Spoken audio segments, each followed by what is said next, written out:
Well, things are kind of hopping this morning. Let's take a look at the opening trade with our quotes provided by Bar Chart. Let's go to the grains. And on the corn market here at this moment, we have that nearby March corn. Look at this, 9.5 higher, 663 3/4, but it's a far cry from the earlier high from last night or the early morning. 671 3/4 is as high as it got, and we're off of that by 8 cents now. But still up 9.5 cents. How's that for performance? And December corn, 4 3/4 higher at 602.5 as it leapfrogs right over that $6 benchmark. Now on to the soybeans we go, and the March contract is 23 higher at 1624.5. So the soybeans are rebuilding this rally once again. And September now 13 3/4 higher with the March up 22 3/4. We have the November contract now up 8 3/4 at 1472.5. So still widening out the spread between nearbys and the new crop. But earlier last night it had been under pressure. Right now it is higher. Okay, let's check out how the wheat market is holding up so far this morning. Big gains in Chicago wheat. March 14 3/4 higher at 811 3/4. Still 13 cents off its overnight high, though. And July now gaining 15 cents on the day. Moving on to Kansas City wheat, the hard red wheat. We have the March 19 1/4 higher at 854.5. It has eased back from its overnight high by roughly about a dime. July up 18.5 cents. Minneapolis March 9.5 higher at 970. July is up a dime. We have Chris Swift on the line. He's with Swift Trading and he's based in Nashville. Lots of upside momentum here in the grain markets in the early going here today.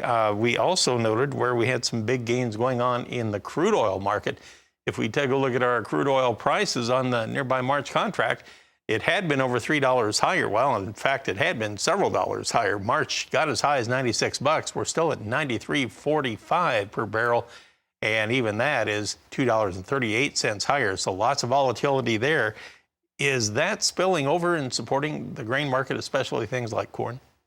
Well, I have to believe it is because we all know that the grain markets now have some percentage of energy use to them. And clearly in the bean market, it's the bean oil leading the way. We're at new contract highs in the bean oil. And although meal has been a little bit higher over the past couple of weeks, the bean oil has really led the way. And we know there's greater shortages in the Malaysian and Indonesian palm oil markets. So those markets were higher again. So, yes, I have to believe that because grains are part of an energy source and the energies are quite a bit higher this morning, that's a bleed over to it.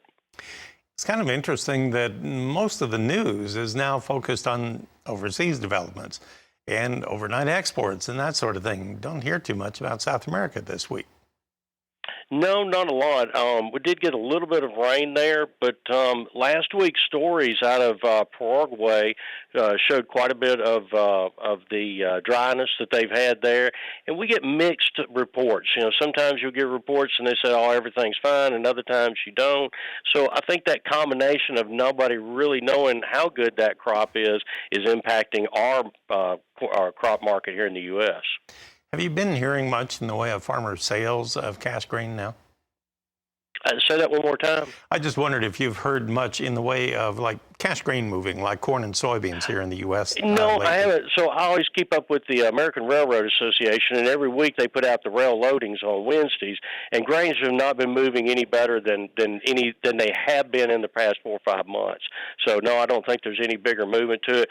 Coal has been the big mover, and with the West in such a drought like that and the hydroelectricity being very low generating, they've had to go back to coal and natural gas again. Well, now, isn't that an interesting twist? All right, Chris, we'll come back here in a moment, and we'll take a look at our livestock trade. We'll be back right after this. Let's go back to Chris Swift of Swift Trading in Nashville and find out what he's thinking about here for the livestock trade here this week. Chris, when you take a first look at our cattle market here, we had the cash trade last week, I think around 142. Right now, February live cattle are 143.82. That would be up 57. April at 146.60 would be 72 cents higher. Does that mean the cash trade is going to have to tag along this week, do you think? be tough to probably get the same amount. We've got a lot of cattle on feed, and I think that Friday when we get the cattle on feed report, it's going to show some fairly excessive placements on there. The marketings may be a little bit shy, so I think unfortunately we'll probably get over 100% on our total on feed number. So I know the packer is wanting to keep these margins as wide as possible for as long as possible, and with us knowing that we probably got quite a few more cattle on feed, I just don't see the upward momentum remaining for much longer. But what about all the drought talk in the southern plains? Oh, no doubt it's been horrific of moving cattle off of wheat pasture. We have seen last week showed an elevated movement of stockers and feeder cattle marketings, and I think that is solely due to the poor weather off of the wheat pasture, and they're just having to pour more cattle off of it.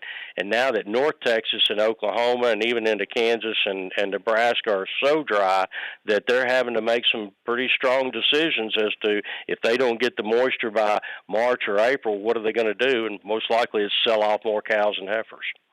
Right now, the March feeders are 15 higher. We're at 165.57. April feeders up a dime, down a dime at 170.75. In fact, everything from April on out is a little bit weaker.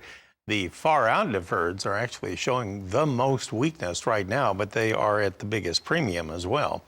On the lean hog trade, we're starting out this morning with follow through to the upside. Chris, we have April breaking 110 bucks. We're at 110.55 right now. That's up $1.15. It got as high as 110.72 shortly after the open. So there they go. It looks like they have broken into another new plateau here.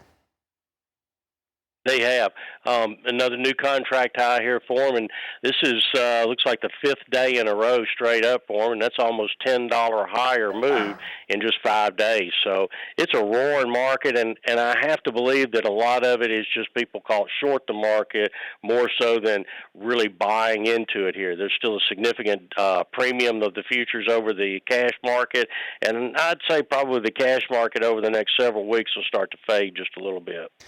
Okay, and just to point out on the Dow Jones Industrial Average right now, we looked at the crude oil and it was sharply higher. On the Dow, we are currently down 66 points at 33,941 on the March futures. Chris, thanks for the help this morning. Chris Swift is with Swift Trading. He's based in Nashville. Tammy, that's a look at our opening markets. Back to you.